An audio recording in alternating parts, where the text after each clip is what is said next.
양산 통도사는 많은 분들이 방문하시는 사찰이지. 종교를 떠나서 통도사를 문화유산으로서 아끼고 사랑하는 분들도 많으실 낀데요. 통도사가 이번에 새롭게 변신을 했습니다.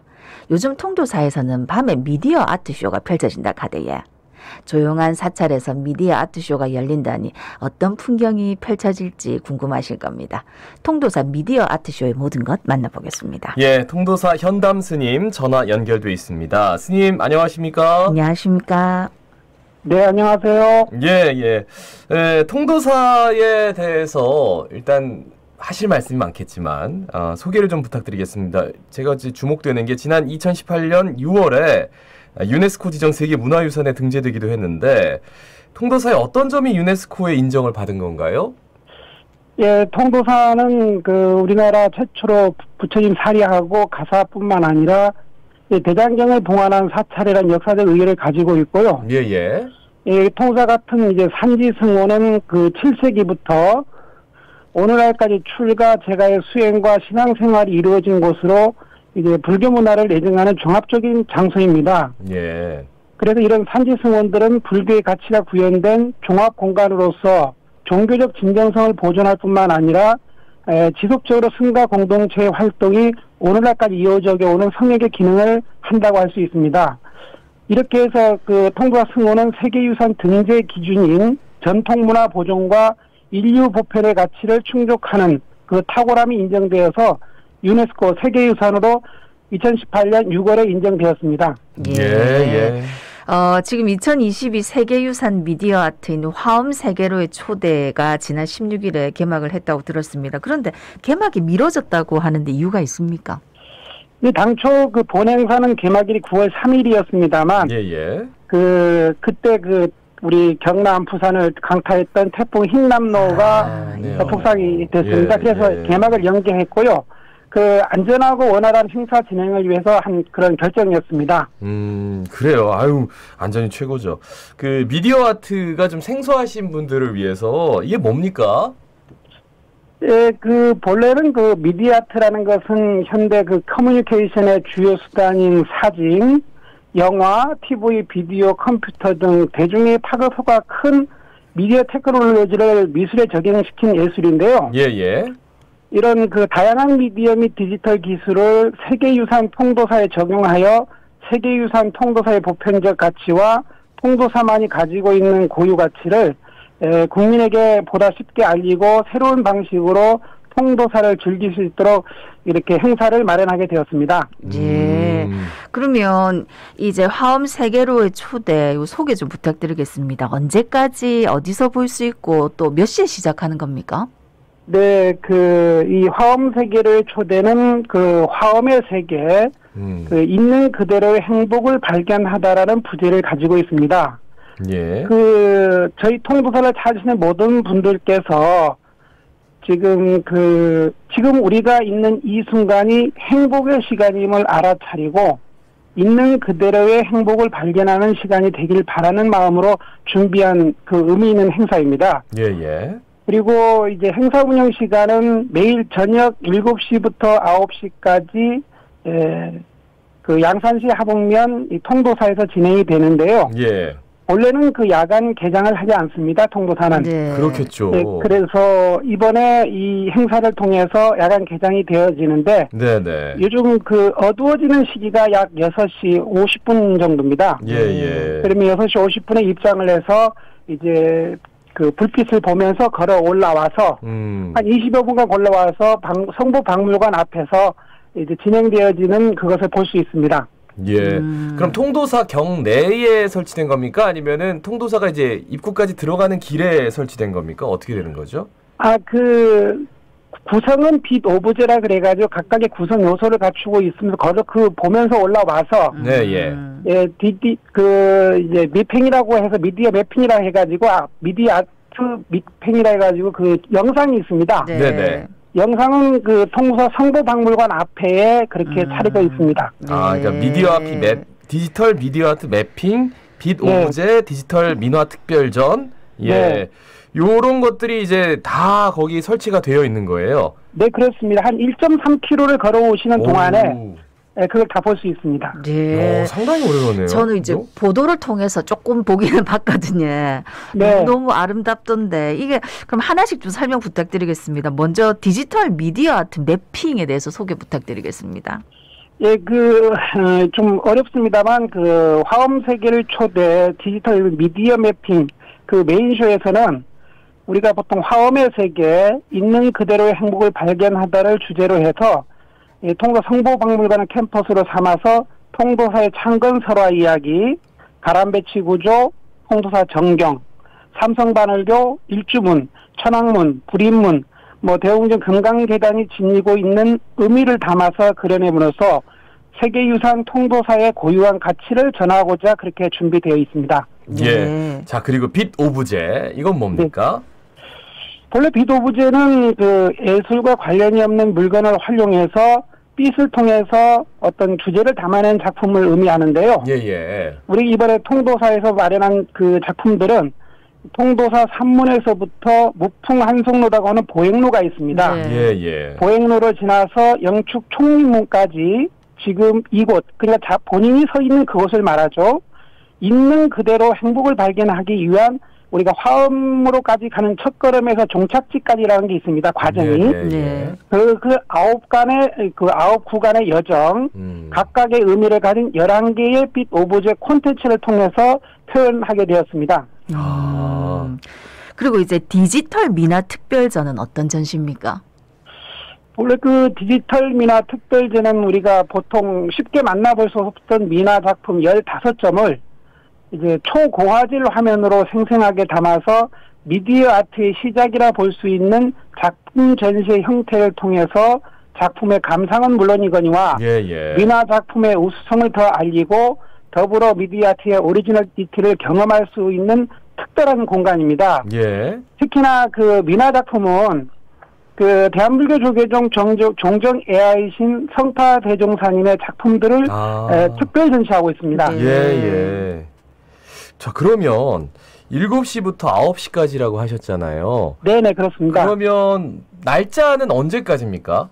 네, 10월 3일까지입니다. 10월 3일? 네, 본래는 9월 3일부터 해서 10월 3일 한 달간인데, 13일을 태풍 때문에, 이게 철거를 했다가, 다시 재설치는 되는 바람에, 중간에 추석도 끼어 있고 그래서, 16일부터 이제 개막을 했습니다.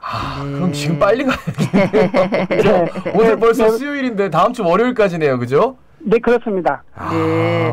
아니, 오늘 방송 듣고 또, 가보고 싶다 하시는 분 많으실 것 같은데, 혹시 요거 화엄 세계로의 초대 입장료가 있습니까? 입장료 없이, 누구나 행사장 입장 및 콘텐츠 관람이 가능합니다. 그래요. 근데 스님들 너무 피곤하지 않으세요? 새벽같이 일어나시는데 밤에 또 이렇게 경내에 사람들 왔다 갔다 하면 거기 또 통제해야 되고. 어떻습니까? 전혀 피곤하지 않습니다. 많은 사람들이 통도사를 찾아와서 미디어 아트를 보고 거기에서 힐링을 얻고 거기에서 행복을 얻고 화엄의 세계라는 것은 우리가 말하는 깨달음의 세계, 일반적으로 행복의 세계가 아니겠습니까? 그 행복의 세계를 다다를 수 있고 행복의 세계로 갈 수 있는 그 사람들에게 길을 안내해 준다는 이 자체만으로도 전혀 피곤함이 없습니다. 알겠습니다. 잘하셨습니다. 마지막으로 한 말씀 남겨주시지. 지난번 우리 코로나19 그때에 이제 거리두기를 할 때 많은 사람들이 오갈 데가 없었습니다.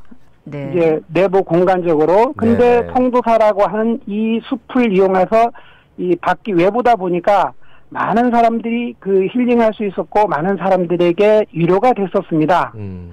그래서 이번 미디어 아트에 많이 오셔서 우리가 갖고 있는 세계유산을 다양한 방법으로 접할 수 있는 기회도 가지시고, 즉 우리가 얘기하고 있는 화엄의 세계, 행복의 세계에 다다를 수 있는 자기 자신을 관주하는 시간들을 가져봤으면 좋겠습니다.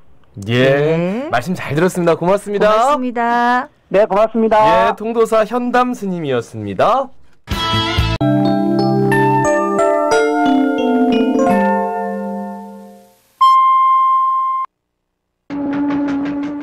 안녕하십니까. 자갈치 아줌매입니다.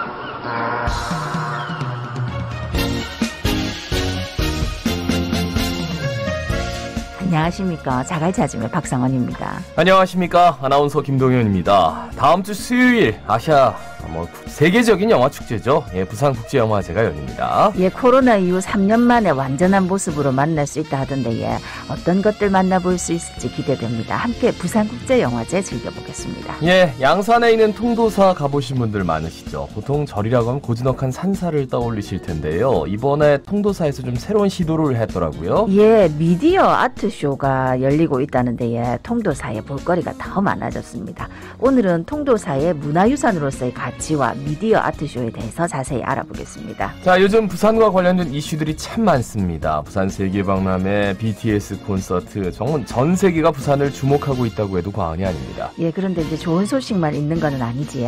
부울경 메가시티 진행에 제동이 걸렸는데 어쩌면 좋을지 부산의 뜨거운 현안들 하나씩 짚어보겠습니다.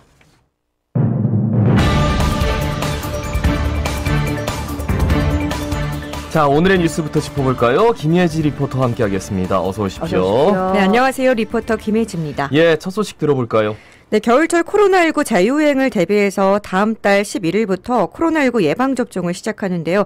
추가 예방접종 사전 예약이 어제부터 시작됐습니다. 예, 이번 추가 접종 대상자는 어떻게 됩니까? 네, 추가 접종 대상자는 만 18세 이상의 1, 2차 기초접종 완료자와 3, 4차 추가 접종자 중에서 최종 접종일로부터 4개월이 지났다면 모두 해당되는데요. 네네. 다음 달 11일 시작하는 접종은 고령층 등 건강 취약계층부터입니다. 이후 일반 성인까지 접종 대상을 단계적으로 확대하면서 이루어지게 되는데 1순위 우선 접종 대상자는 60세 이상 고령층, 면역 저하자, 요양병원 등 감염 취약시설 입원 환자, 종사자 등이 되겠고요. 오는 11월에서 12월까지는 2순위 접종 대상자 차례입니다. 2순위는 50세 이상, 기저질환자, 보건의료인 그리고 군 및 입영 장병, 교정시설 등의 집단시설이 되겠습니다. 예, 건강한 성인의 경우에 그 접종 시기가 언제쯤인 거죠, 그러면? 네, 18세에서 49세의 건강한 성인은 12월 이후에 순차적으로 접종이 시행이 되는데요. 다만 자녀 백신을 활용한 당일 접종은 다음 달 11일부터 1순위 대상자는 물론이고 2, 3순위 대상자도 가능합니다. 접종 백신은 유행 변이에 대응하기 위해서 새롭게 개발된 mRNA 2가 백신인 모더나와 화이자고요. 사전 예약은 어제부터 누리집 또는 전화 예약 1399번으로 가능합니다. 또 당일 접종 같은 경우에는 이전처럼 네이버나 카카오 예약 등을 통해서 당일에 예약할 수 있습니다. 그 가운데 어제 코로나 백신 피해자 가족협의회가 부산시청 앞에서 집회를 열었는데요. 어제 오후 5시 부산시청 앞에 모여서 정부가 백신 피해를 책임져야 한다며 대책 마련을 촉구했습니다. 부산에서 백신 이상 신고가 들어온 게 몇 건 정도입니까? 네, 코로나 백신 피해자 가족협의회가 시에 정보 공개 청구를 통해 받은 자료를 보면요. 지난달 17일 기준 부산에서 백신 이상 반응이 나타나 신고가 이루어진 건 4만 1,633건입니다.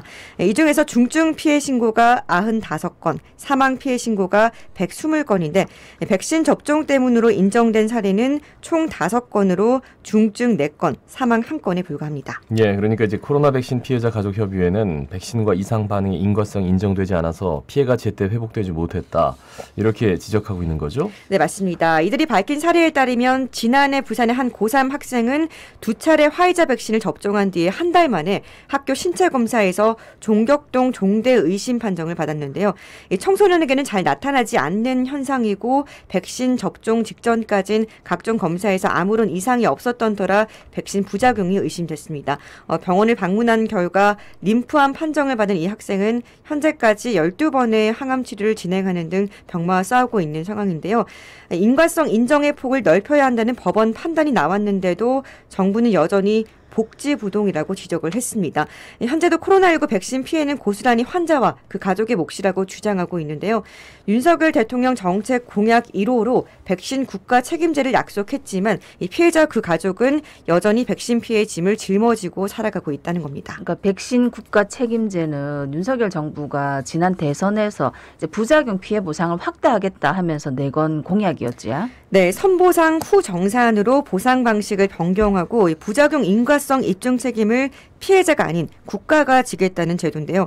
하지만 이 선보상 후 정산은 110대 국정과제에선 사라졌습니다. 예방접종 피해보상 신청 대비 보상 결정 비율도 정부 출범 직전인 35%에서 최근에는 32%로 오히려 낮아졌는데요. 지난 4월 30일 기준 누적 예방접종 피해보상 신청이 7만 5,074건이었는데 이 중에 보상이 결정된 건 15,948건으로 35%입니다. 그런데 9월 15일 기준으로는 신청 8만 7,304건 중에서 보상 결정이 된 게 2만 801건으로 32%까지 비율이 떨어졌고요. 예.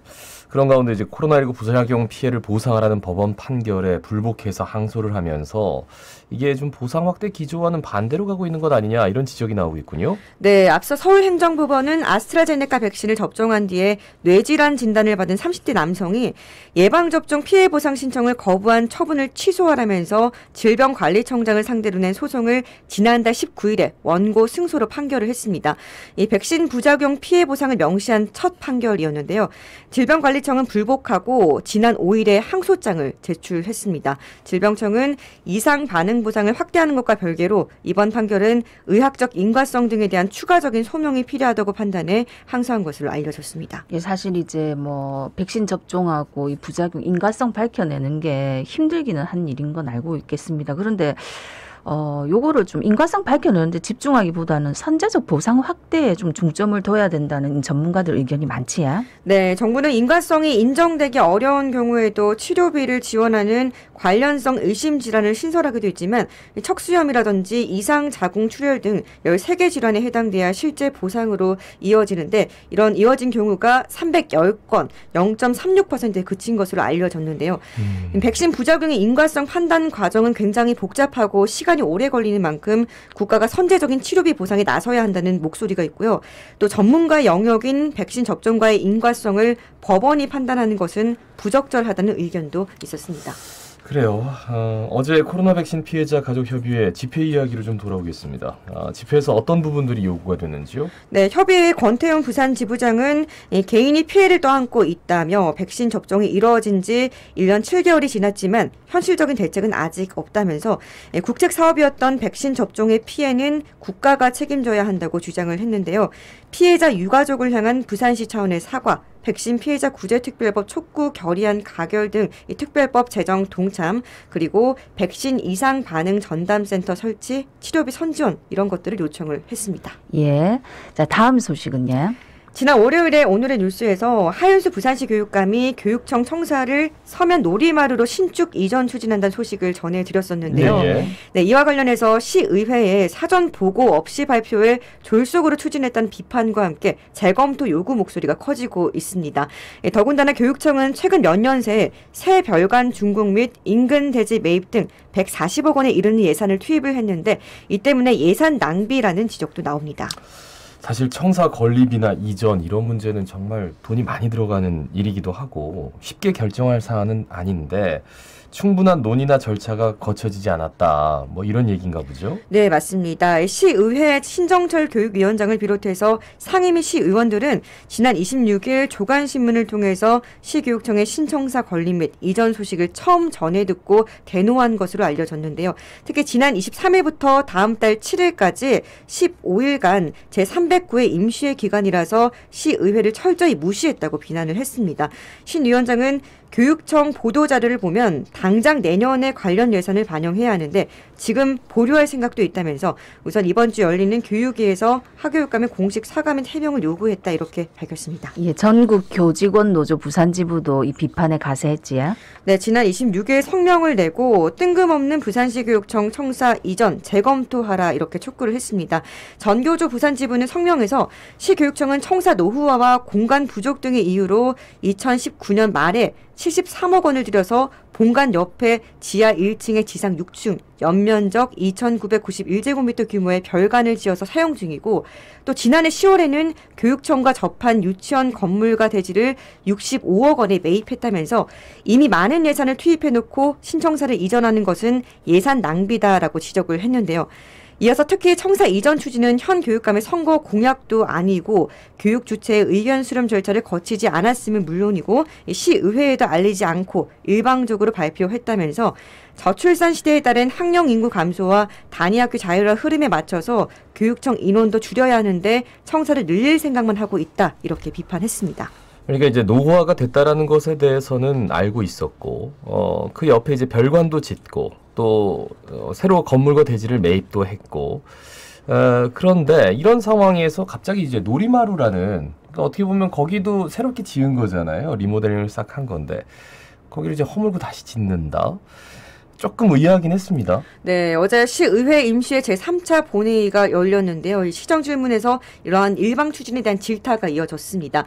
기획재경위원회 배영숙 의원은 하교육감을 발언대에 부른 뒤에 시의회는 시민의 대의기관이다. 시민의 입장에서 정책을 제안하고 시정을 감시하고 또 견제하는 의정활동의 하나로 시정 질문이 있고 이것은 굉장히 중요하다면서 이렇게 시정 질문에 들어있는 자료를 시의원과 협의하지 않은 것은 물론이고 상임위원회 보고 없이 청사 이전 계획을 밝힌 것은 의회를 무시하고 무참히 짓밟는 것이라 생각한다. 이렇게 강하게 질타를 했습니다. 예, 거기다가 지난주에 이 배 의원은 서면 놀이마루 지하 공공주차장 건립 요구 등의 이 내용이 담긴 시정질문 요지서를 교육청에 전달했던 상황이었다면서요? 네, 이걸 전달하고 또 교육청과 협의 과정을 거쳐서 27일 임시회에서 이 시정교육청사 건립 및 이전 문제가 언급이 될 예정이었는데요.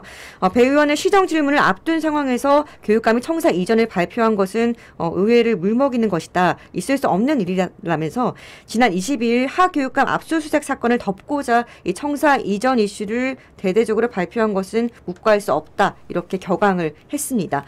그래서 하 교육감은 시의회 보고 없이 교육청사의 서면 놀이마루 신축 이전 추진을 발표한 것에 대해서 재차 공식적으로 사과한 것으로 알려졌습니다. 예, 다음 소식 들어볼까요?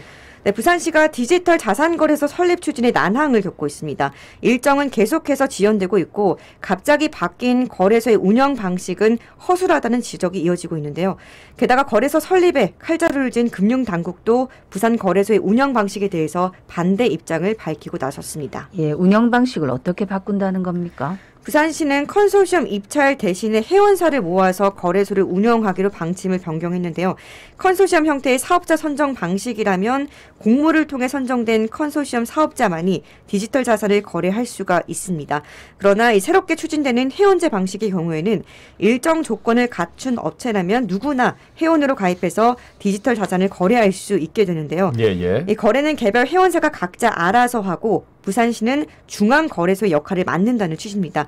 그러니까 주식시장의 한국거래소와 유사한 기능을 한다는 의미가 되는데요. 이렇게 거래소 운영 방식이 뒤바뀌면서 사업 추진 일정도 함께 지연됐습니다. 원래는 이제 사업자 모집 공고가 뭐 추진 일정이 지연됐다고 하는데 6월쯤에는 이제 나왔어야 된다라고 하더라고요. 왜 이렇게 많이 미뤄진 겁니까? 네, 일단 부산시는 오는 29일 그러니까 내일 부산 디지털 자산 거래소 설립을 위한 전담 운영기관 선정 제안 요청서를 시 홈페이지를 통해서 공고를 하기로 했거든요. 이달 중으로 최종 사업자 모집 공고를 내겠다는 게 최근 부산시의 입장이었는데 정작 29일 공고될 제안 요청서에는 거래소를 지배하는 지주회사의 설립 운영을 맡을 전담기관 선정에 관한 내용이 전부입니다. 그러니까 거래소 실무를 맡게 될 회원사를 모집하는 절차는 빨라도 올 연말께나 시작될 전망인데요. 당초 6월에 나왔어야 할 사업자 모집 공고가 애초 계획보다 6개월가량 지연되는 겁니다. 예, 뭐 공모로 지주회사를 만들겠다 하는 건데 이게 초기 투자금이 택도 없다면서요? 네, 지주회사는 총 750억 원 규모인데요. 시는 펀드 조성을 통해서 초기 자본금 10억 원을 확보하겠다고 합니다. 네. 이 나머지 740억 원은 향후 모집할 20개에서 30개 회원사들의 각출로 충당을 한다는 건데 각 회원사는 대략 20억에서 30억 원씩을 각출을 해야 합니다. 문제는 10억 원도 채 출자하지 않은 부산시가 어떻게 향후에 두세 배의 출자금을 낼 회원사를 대상으로 지배력을 가질 수 있느냐는 건데요. 네네. 부산시 관계자는 문제가 없다라고 답하지만 실제로 부산시는 이러한 문제를 풀기 위해서 이번 제안 요청서를 통해 응모업체에 이 문제를 밀었습니다. 부산시가 민간을 740억 원 투자금을 대상으로 어떻게 지배력을 가질 수 있을지에 대한 전략을 기재하라. 이런 내용이 요청서에 담긴 건데요. 예. 질문에 대한 답변은 응모업체 평가 기준이 되는데 결국 부산시가 시가 풀어야 할 숙제를 몇 개월 동안 해결하지 못한 채 뒤늦게 이른 업체들의 미룬 셈인 거죠. 이게 말씀이 조금 어려워져서 그러니까 740억 원의 투자금 전체를 이 회사 저 회사에서 이렇게 막 다 했을 때 부산시가 10억 원 투자해가지고 얼마만큼 지배력을 가질 수 있느냐. 네. 여기에 대해서 이제 금융당국이 요청을 했다. 왜? 그래야지 우리가 승인해 줄 수 있다라고 하는데 그거를 응모업체들한테 한번 아이디어를 내봐라. 네, 그거라는 거죠. 금융당국 반대할 수밖에 없네요.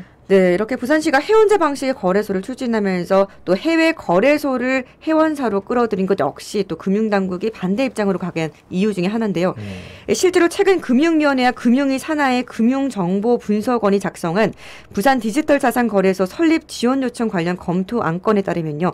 금융위 등은 해외 거래소와 협업하는 부산 거래소의 추진 방식에 대해서 사법 리스크, 투자자 분쟁, 자금 세탁 위험, 국내 산업 위축, 그리고 국정과제 불일치 등을 조목조목 언급하면서 반대 의견을 나타낸 것으로 알려졌습니다. 예, 부산시가 지금껏 사업 방향을 변경하고 추진하면서 일정을 차일피일 미뤄왔지만 금융당국과는 아무리 조율이 없었던 것에 대한 지적은 불가피합니다.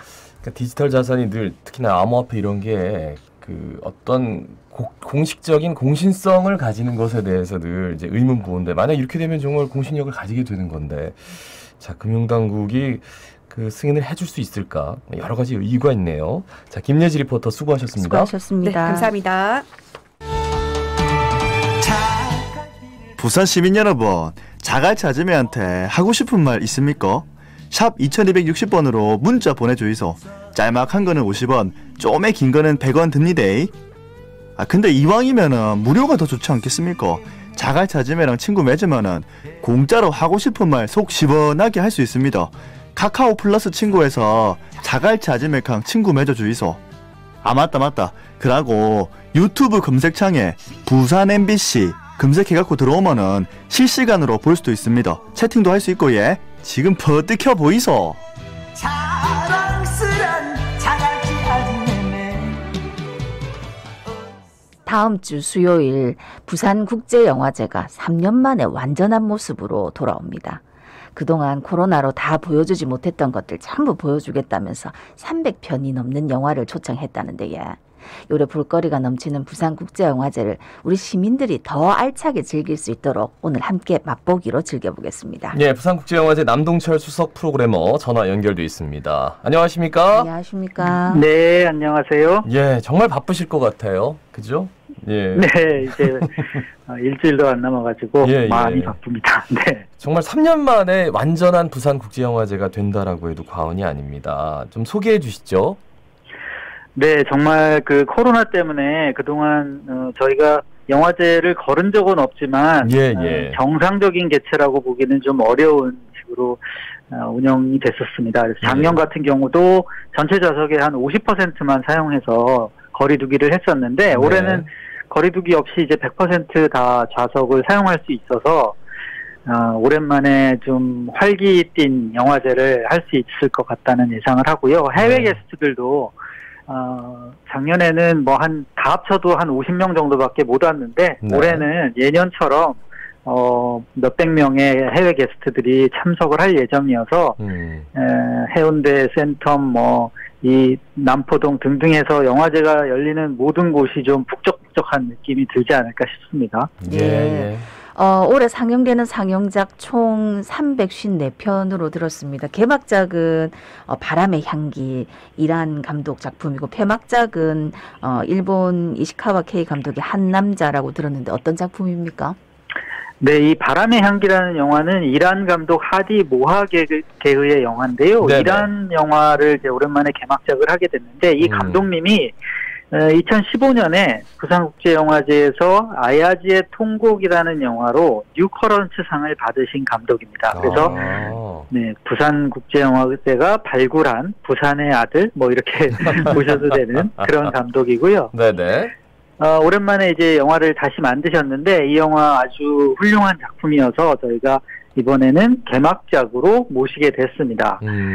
이 영화는 그 내용적으로 보면 굉장히 착한 영화라고도 할 수 있고요. 또 영화를 보시고 나면 인간이 참 그 어떤 면에서는 굉장히 따뜻하고 착한 마음을 가진 선의를 가진 존재구나라는 것을 확인시켜주는 그런 좀 그런 작품이라고 볼 수 있고요. 예. 이 영화를 보시고 아마도 사람이 사람을 돕는다는 것이 어떤 의미일까 이런 것들을 한번 되짚어보지 않을까 싶습니다. 그래서 꼭 보셨으면 좋겠고요. 네네. 폐막작은 이제 한 남자라는 영화인데요. 이 영화는 일본 감독인 이시카와 케이의 영화이고 예, 이 영화는 이제 무엇보다도 캐스팅으로 눈길을 많이 끕니다. 그래서 우리가 잘 아는 일본 배우들 치마부키 사토시라든가 안도 사쿠라 같은 유명한 배우들이 등장을 하고요. 영화 자체는 그 히라노 게이치로라고 하는 사람이 쓴 소설을 영화로 옮긴 건데 네. 일종의 미스테리입니다. 자기가 잘 알고 있다고 생각했던 남편이 어느 날 갑자기 죽었는데 알고 보니 내가 알고 있던 남편이 아니더라. 그래서 이제 내 남편의 정체를 좀 밝혀달라고 의뢰를 하게 되고 이 남편의 과거를 추적하는 그런 내용을 담고 있습니다. 예. 그래서 인간의 어떤 정체성에 대한 질문을 던지는 영화라고 보시면 되겠습니다. 예. 의미가 있네요. 그러니까 장래가 촉망되는 신인 감독으로 뉴커런트상을 받은 그 영화 감독이 한 7년이 지나서 이제는 거장으로 개막작으로 선을 보인다. 네. 요즘 저 온라인 동영상 서비스 OTT 플랫폼이 참 인기입니다. 공개했던 OTT 플랫폼 화제작 9편을 온스크린 섹션에서 미리 만나볼 수 있다고요? 네, 저희가 지난해 처음으로 그 온스크린이라는 섹션을 만들었습니다. 이 섹션은 OTT 드라마 시리즈들을 상영하는 섹션인데요. 예. 지난해에는 3편을 틀었었고요. 올해는 대폭 늘어나서 9편을 선보이게 됩니다. 지난해 저희가 뭐 연상호 감독의 지옥이라든가 마이네임 같은 작품을 틀었었는데 인기가 아주 좋았어요. 엄청난 작품들이었네요. 그죠? 네. 관객들이 참 좋아하시더라고요. 그래서 이런 거 좀 더 적극적으로 반영하는 게 좋겠다라는 판단을 했고요. 그래서 9편으로 좀 늘렸고요. 올해 선보이는 작품들 역시도 굉장히 쟁쟁합니다. 그 라스폰트리에라는 유명한 덴마크 감독님이 있는데 이분이 예전에 그 킹덤이라는 TV 시리즈를 만들어서 심야 상영으로 아주 그 좀 전설적인 그런 흥행을 기록했던 분이신데 그 킹덤의 속편이라고 할 수 있는 킹덤 엑소더스라는 작품을 또 만드셨어요. 그래서 이거를 이제 우리나라에선 처음으로 부산국제영화제에서 선보이게 되고요. 그리고 이제 일본 감독 중에 이제 미이케 다카시라는 감독이 있는데 일본에서 굉장히 유명한 감독님이신데 이분도 또 한국에 와가지고 OTT 드라마를 또 찍으셨네요. 그래서 드라마를 그 정혜인 배우하고 같이 찍었는데 이 커넥트라는 드라마입니다. 그래서 이 드라마도 상영할 예정이고 한국 감독님들 중에는 이준익 감독이나 정지우 감독이나 그리고 뭐 이호재, 노덕 이런 감독님들이 다 이번에 드라마 시리즈를 완성해서 부산을 찾을 예정입니다. 예, 집에서 작은 화면으로 보던 이 OTT 드라마들 같은 것을 큰 영상으로 또 보니까 더 많은 분들이 관심을 가지실 것도 같고, 그리고 부산국제영화제 하면 또 많은 관객들이 기대하는 것 중에 하나가 미개봉작, 개봉 곧 앞두고 있는 영화 미리 만나볼 수 있는 거가 될 텐데 이번에 아바타 물의 길 미리 만나볼 수 있다고요?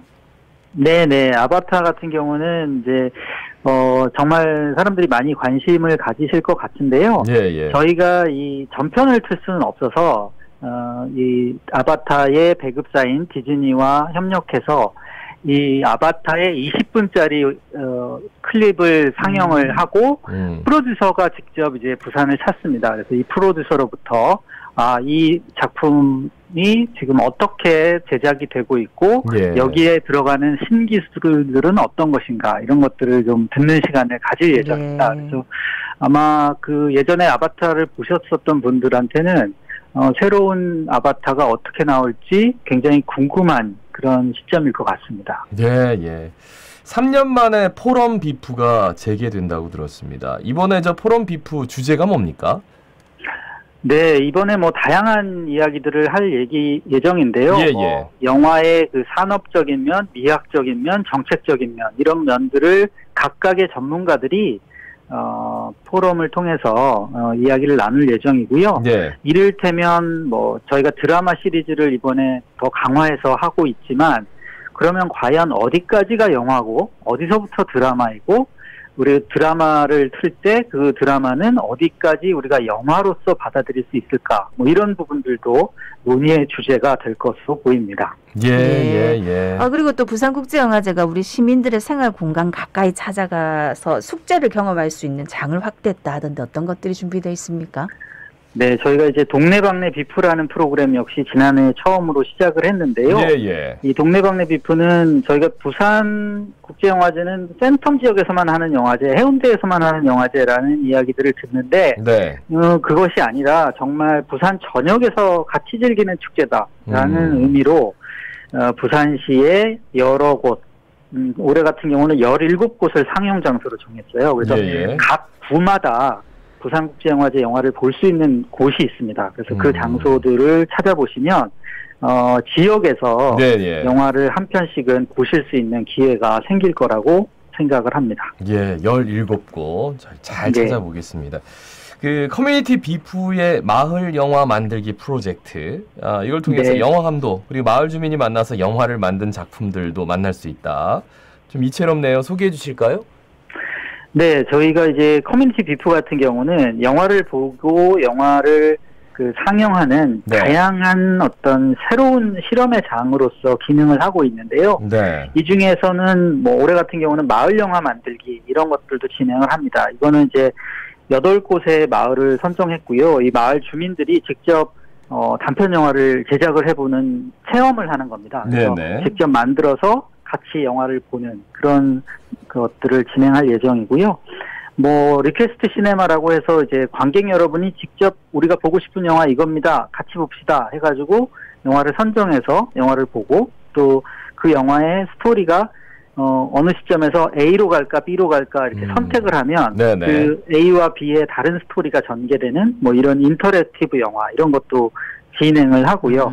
그리고 뭐 K-팝 아티스트 컨셉의 그 비디오를 선보인다거나 굉장히 다양한 방식으로 관객과 만나는 그런 프로그램을 준비했습니다. 네.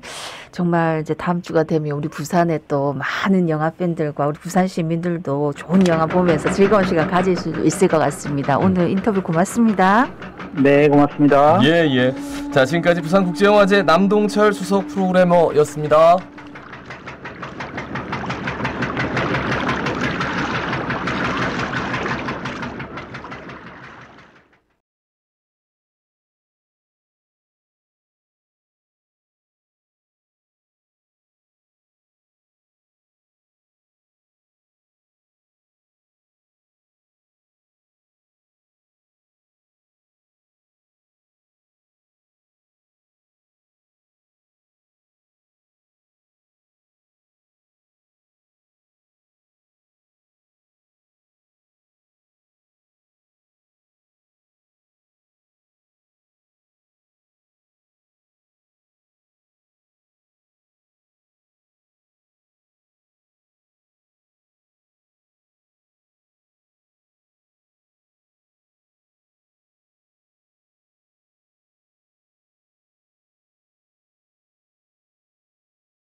꽃 피는 봄이 오면 답답하고 억울한데 아무도 안 들어준다.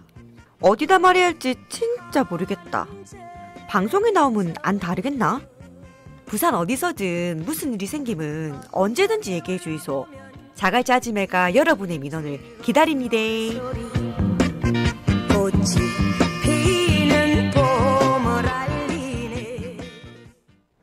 양산 통도사는 많은 분들이 방문하시는 사찰이지요.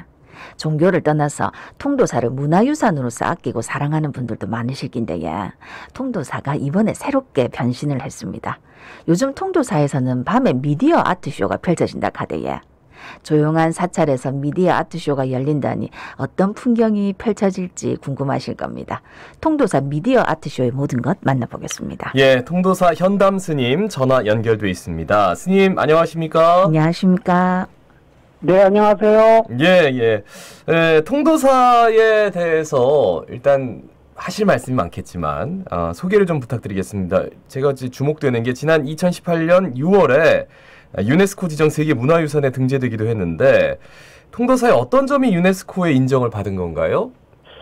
예, 통도사는 우리나라 최초로 부처님 사리하고 가사뿐만 아니라 대장경을 봉안한 사찰이라는 역사적 의의를 가지고 있고요. 예. 통사 같은 이제 산지승호는 7세기부터 오늘날까지 출가, 제가의 수행과 신앙생활이 이루어진 곳으로 이제 불교 문화를 내증하는 종합적인 장소입니다. 예. 그래서 이런 산지승원들은 불교의 가치가 구현된 종합 공간으로서 종교적 진정성을 보존할 뿐만 아니라 지속적으로 승가 공동체의 활동이 오늘날까지 이어져 오는 성역의 기능을 한다고 할 수 있습니다. 이렇게 해서 통도사 승호는 세계유산 등재 기준인 전통문화 보존과 인류 보편의 가치를 충족하는 탁월함이 인정되어서 유네스코 세계유산으로 2018년 6월에 인정되었습니다. 예. 지금 2022 세계유산 미디어 아트인 화엄세계로의 초대가 지난 16일에 개막을 했다고 들었습니다. 그런데 개막이 미뤄졌다고 하는데 이유가 있습니까? 당초 본행사는 개막일이 9월 3일이었습니다만 예. 그때 우리 경남 부산을 강타했던 태풍 흰남노가 속상이 됐습니다. 그래서 개막을 연기했고요. 안전하고 원활한 행사 진행을 위해서 한 그런 결정이었습니다. 그래요. 아유, 안전이 최고죠. 미디어 아트가 좀 생소하신 분들을 위해서 이게 뭡니까? 예, 본래는 미디어 아트라는 것은 현대 커뮤니케이션의 주요 수단인 사진, 영화, TV, 비디오, 컴퓨터 등 대중의 파급효과 큰 미디어 테크놀로지를 미술에 적용시킨 예술인데요. 예. 이런 다양한 미디어 및 디지털 기술을 세계유산 통도사에 적용하여 세계유산 통도사의 보편적 가치와 통도사만이 가지고 있는 고유 가치를 국민에게 보다 쉽게 알리고 새로운 방식으로 통도사를 즐길 수 있도록 이렇게 행사를 마련하게 되었습니다. 예. 그러면 이제 화엄 세계로의 초대 소개 좀 부탁드리겠습니다. 언제까지 어디서 볼 수 있고 또 몇 시에 시작하는 겁니까? 네, 이 화엄 세계로의 초대는 화엄의 세계, 있는 그대로의 행복을 발견하다라는 부제를 가지고 있습니다. 예. 저희 통도사를 찾으시는 모든 분들께서 지금 우리가 있는 이 순간이 행복의 시간임을 알아차리고 있는 그대로의 행복을 발견하는 시간이 되길 바라는 마음으로 준비한 의미 있는 행사입니다. 예. 그리고 이제 행사 운영 시간은 매일 저녁 7시부터 9시까지 양산시 하북면 이 통도사에서 진행이 되는데요. 예. 원래는 야간 개장을 하지 않습니다. 통도사는. 네. 그렇겠죠. 네, 그래서 이번에 이 행사를 통해서 야간 개장이 되어지는데 네네. 요즘 어두워지는 시기가 약 6시 50분 정도입니다. 예. 그러면 6시 50분에 입장을 해서 이제 불빛을 보면서 걸어 올라와서 한 20여 분간 올라와서 성북박물관 앞에서 이제 진행되어지는 그것을 볼 수 있습니다. 예. 그럼 통도사 경내에 설치된 겁니까? 아니면은 통도사가 이제 입구까지 들어가는 길에 설치된 겁니까? 어떻게 되는 거죠? 구성은 빛 오브제라 그래가지고 각각의 구성 요소를 갖추고 있으면서 보면서 올라와서 이제 매핑이라고 해서 미디어 매핑이라 해가지고 미디어 믹팽이라 해가지고 그 영상이 있습니다. 네. 네네. 영상은 그 통도사 성보박물관 앞에 그렇게 차려져 있습니다. 아, 그러니까 네. 미디어 아트 디지털 미디어 아트 매핑, 빛 네. 오브제, 디지털 민화 특별전, 예, 네. 요런 것들이 이제 다 거기 설치가 되어 있는 거예요. 네, 그렇습니다. 한 1.3km를 걸어오시는 동안에 오. 그걸 다 볼 수 있습니다. 네. 상당히 오래 걸네요. 저는 이제 보도를 통해서 조금 보기는 봤거든요.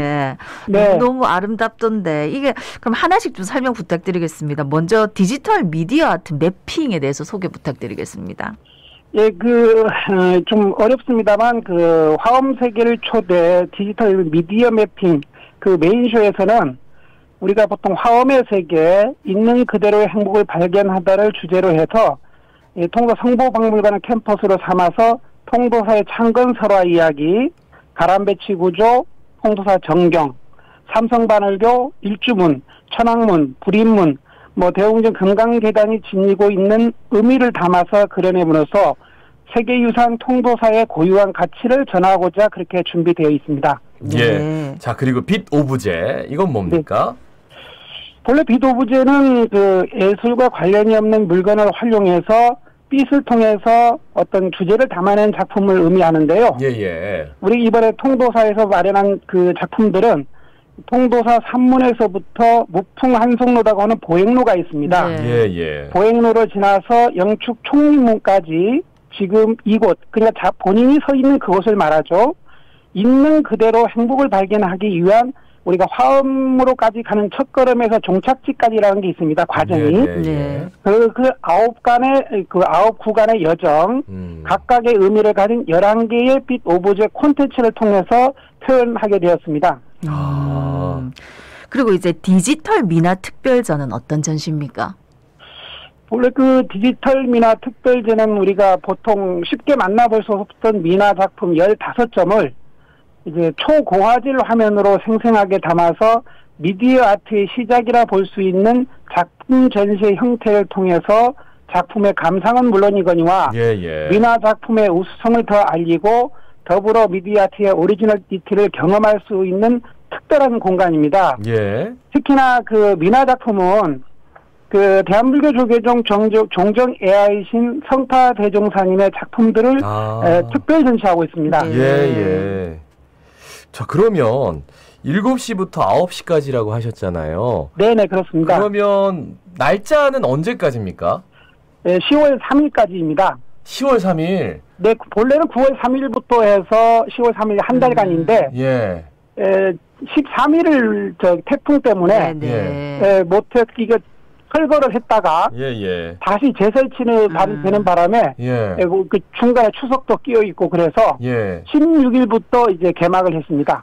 그럼 지금 빨리 가야겠네요. 오늘 벌써 수요일인데 다음 주 월요일까지네요, 그죠? 네, 그렇습니다. 네. 아니, 오늘 방송 듣고 또, 가보고 싶다 하시는 분 많으실 것 같은데, 혹시 요거 화엄 세계로의 초대 입장료가 있습니까? 입장료 없이, 누구나 행사장 입장 및 콘텐츠 관람이 가능합니다. 그래요.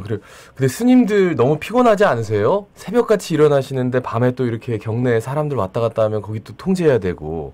어떻습니까? 전혀 피곤하지 않습니다. 많은 사람들이 통도사를 찾아와서 미디어 아트를 보고 거기에서 힐링을 얻고 거기에서 행복을 얻고 화엄의 세계라는 것은 우리가 말하는 깨달음의 세계, 일반적으로 행복의 세계가 아니겠습니까? 그 행복의 세계를 다다를 수 있고 행복의 세계로 갈 수 있는 그 사람들에게 길을 안내해 준다는 이 자체만으로도 전혀 피곤함이 없습니다. 알겠습니다. 잘하셨습니다. 마지막으로 한 말씀 남겨주시지. 지난번 우리 코로나19 그때에 이제 거리두기를 할 때 많은 사람들이 오갈 데가 없었습니다. 이제 내부 공간적으로. 근데 통도사라고 하는 이 숲을 이용해서 이 밖이 외부다 보니까 많은 사람들이 힐링할 수 있었고 많은 사람들에게 위로가 됐었습니다.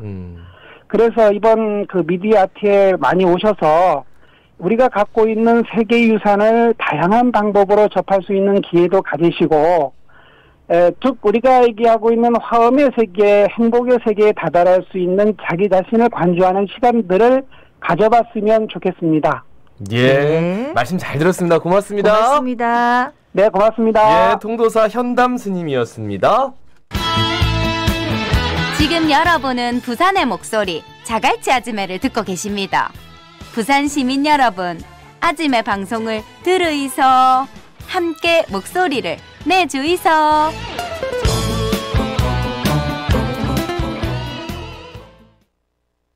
요즘 부산과 관련된 이슈가 참 많습니다. 2030 세계 박람회 유치 경쟁이 뜨거운 상황에서 부산이 유치에 성공할 수 있을지, 또 10월 15일에 열리는 BTS 콘서트 잘 열릴 수 있을지 이것도 궁금하고요. 또 경남에 이어서 울산도 부울경 메가시티 잠정 중단을 선언하면서 부울경 메가시티 진행에 제동이 걸렸는데 부산의 현안들 하나씩 짚어보겠습니다. 예, 이성권 부산시 경제부시장 스튜디오 함께하겠습니다. 어서 오십시오. 어서 오십시오. 네, 안녕하세요. 이성건입니다. 예, 한 달에 한 번 정례적으로 좀 모시는데 네. 이거 한 2주에 한 번 정도로 좀 줄여야 될 것 같아요. 왜 네. 갑자기 너무 많은 이슈가 그러게 터져가지고 말입니다. 예. 일단 2030 세계박람회 얘기를 좀 해보겠습니다. 날씨를 좀 고려해가지고 리야드는 내년 1월에 그리고 부산은 3월에 현지 실사를 신청을 했는데 여기에 부산 같은 경우에는 현재 개발이 한창인 북항 재개발 1단계 지역에서 실사가 진행이 됩니다. 이러면 어떤 면을 좀 어필하게 되는 건지 그게 좀 궁금합니다. 예, 우리가 생각할 때 한 두 가지 정도를 고려하고 있습니다. 일단 3월을 신청했던 이유는 계절적으로 부산의 봄입니다. 네네. 지금 경쟁 국가 중에서 가장 경쟁력이 강한 데가 사우디의 리야드인데 거기는 아무래도 중동 지역이다 보니 덥고 또 습한 곳입니다. 특히 올해 두바이에서 엑스포가 개최가 되었었는데 거기에 다녀온 사람들의 대부분의 전 세계적인 반응이 너무 더워서 그 엑스포 사이트를 관람하기는 너무 힘들었다 이런 얘기가 있었는데 우리는 3월달 꽃필 때이고 또 북한이라는 데가 바다를 끼고 있고 뒤에는 또 산이 있고 그렇죠. 그리고 도심이 있기 때문에 계절적으로 어필될 수 있는 게 아주 강하다고 첫 번째로 생각을 하고 두 번째로는 부산은 아무래도 역사적인 상징성이 있습니다. 우리 대한민국이 한국 전쟁 이후에 최빈국이었지 않습니까? 네네. 원조를 받는 나라에서 지금은 원조를 주는 선진국으로 변화했는데 그 상징적인 도시가 부산이죠. 원조 물자가 부산으로 들어오고 또 유엔군이 한국 전쟁 때 부산으로 들어오고 이렇게 전 세계에 도움을 받던 도시가 이제는 지금은 전 세계에 도움을 주는 항구로서 이제 나가는 원조 물자가 나가는 곳이 부산이 되었기 때문에 그런 면들을 어필을 하게 되면 170개국의 투표하는 국가 중에서는 개발도상국이 상당수가 있으니까 부산의 상징성을 기름만 가지고 있는 다른 나라의 도시보다는 이런 역사적인 역사성을 가진 도시에 더 많은 장점을 느끼지 않을까 생각을 합니다. 어필할 수 있는 건 다 해야지. 암요? 지난 이제 5일에 그 국제박람회 기구에 유치 계획서 제출하려고 이제 박형준 시장 가려고 하다가 태풍 흰난로 때문에 다시 복귀했다 아닙니까? 요거에 대한 소회는 어떠십니까? 네, 뭐 아주 현명한 선택을 하신 것 같아요. 사실 1차, 2차 프리젠테이션이 파리에서 있었고 그리고 9월 7일 날 유치 계획서를 저희들이 제출을 해야 되는데 부산시장이라는 개최 도시의 수장이 직접 가는 것은 BI 그 회원국의 대사들에게 상당히 정서적으로 많은 걸 어필할 수가 있습니다. 그래서 박형준 시장이 직접 가시려고 했는데 아무래도 흰남노라는 역대급 태풍이 부산을 직격할 수 있다라는 얘기가 있었기 때문에 무엇보다도 시민의 재산과 생명 그리고 안전을 지키는 것이 수장으로서 역할이라 생각을 하고 그 전날 저녁 늦게 결정을 보고 당일 출국을 앞두고 가지 않고 태풍과 관련된 진두지휘를 했고 다행스럽게 큰 피해가 없었던 점이 다행스럽고 여기 아마 시민들의 협조가 같이 있었기 때문에 가능했다고 생각을 합니다. 그날 이제 저녁 때 왔으니까 그죠?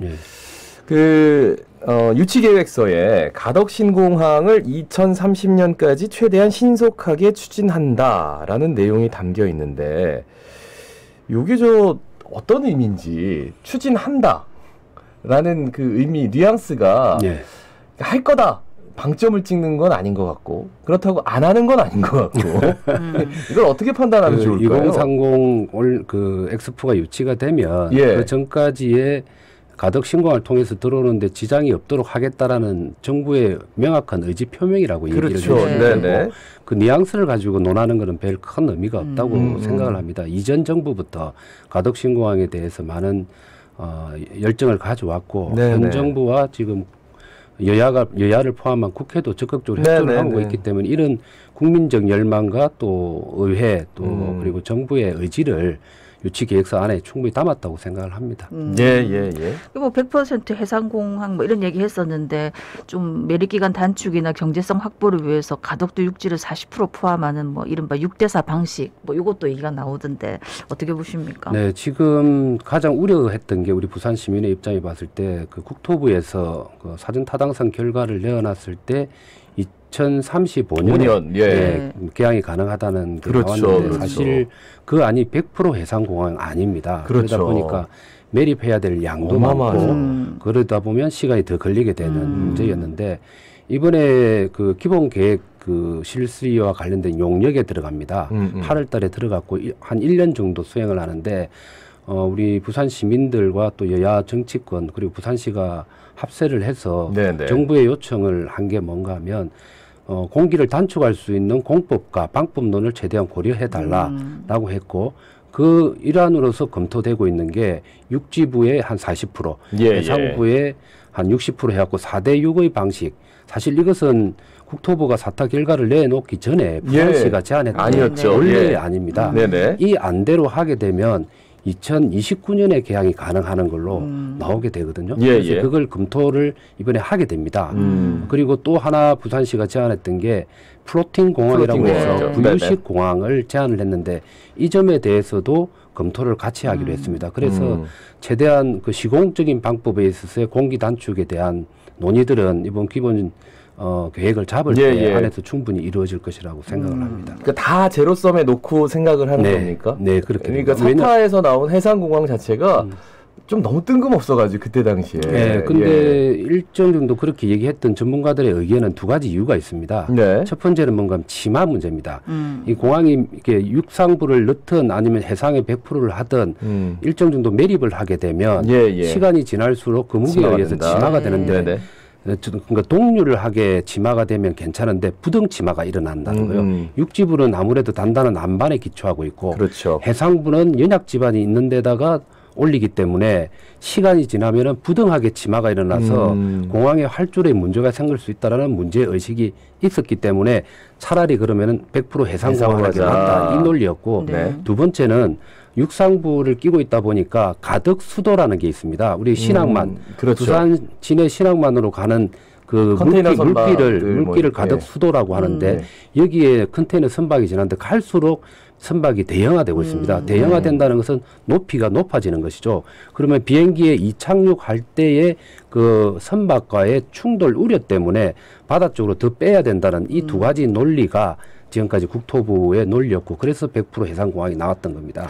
근데 지금 생각해보면 김해신 공항은 그 많은 산하에 신공항을 만들어가지고 화물기를 띄우겠다는 건데 좀 이율배반적인 것 같다는 생각이 들지만 어쨌든 제로섬으로 됐다는 게 좀 귀추가 주목이 되고 맞습니다.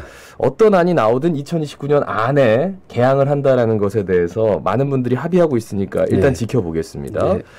그러면 세계 박람회에 관심이 필요하다고 자꾸 얘기하는데 그럼 우리 뭐 해야 돼? 라고 생각하시는 우리 부산 시민들께 어떤 말씀 해주시겠습니까?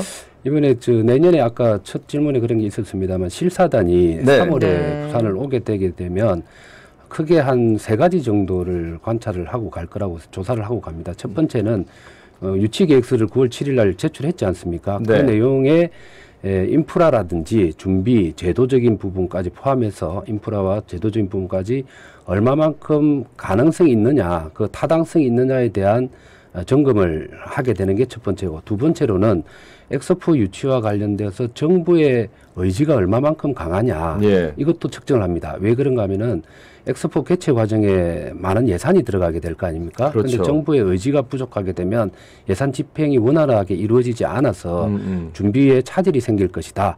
이렇게 보기 때문에 정부의 의지를 확인하는 작업을 하게 되고 마지막으로는 그 도시의 시민의 열망 그리고 국민들의 열망까지도 점검하게 됩니다. 왜냐하면 전 세계 몇천 명이 되는 그 관람객들이 그 도시를 방문하게 될 것인데 그 관람객을 맞이하는 그 손님을 맞이하는 도시민들이 전혀 엑스포에 관심이 없게 되면 이 엑스포의 지지 자체가 훼손이 되는 거 아니냐 그런 생각을 가지기 때문에 시민의 열망을 아주 중요하게 생각을 하는데 그래서 우리가 다양한 아이디어를 좀 내어서 네네. 캠페인이나 그리고 또 막 각종 행사 이런 것들 그리고 또 가시적으로 보일 수 있도록 도시를 엑스포와 관련된 것으로서 좀 물들일 필요가 있지 않을까 그 시기에 되면 그렇게 생각을 합니다. 일단은 지금 부산 전역에서 열리는 모든 축제나 행사에 꼭 붙더라고요. 2030 월드 엑스포 유치를 위한 요 말이 붙던데. 저는 실사단이 오면 휴가라도 내서 이틀 따라다녀야 되나 북 들고 우리 발이 치면서 우리 두 분은 그날 상모를 돌리고 이렇게 그렇게 해주시면 많은 도움이 되죠. 특히 다른 보다는 자갈치 아침에 핵심 두 분께서 그렇게 해주시면 박성희를 들고 다니면서 안녕하십니까 자갈치 아침입니다 제발 해주이소 이렇게 김동현 아나운서 상모를 꼭 돌리지 아무나 할 수 있는 게 아닌데 제가 돌리고 지켜보겠어요. 저도 같이 하겠습니다. 2030 월드 엑스포 유치를 기원하니 방탄소년단 부산 콘서트 아이고 어찌나 말이 많은지 이제는 잘 되겠지 하는데 어쨌든 간에 지금 좀 뭐 내부에서 의견도 많았을 것 같은데 어땠습니까? 아무래도 처음에 장소 문제 때문에 상당히 많은 그 좀 어려움이 있었습니다. 원래 그 BTS가 우리 부산시 엑스포 유치의 홍보 대사를 맡고 난 다음에 첫 완전체로서의 공연이다 보니 BTS 쪽에서 상당히 많은 의지를 가졌습니다.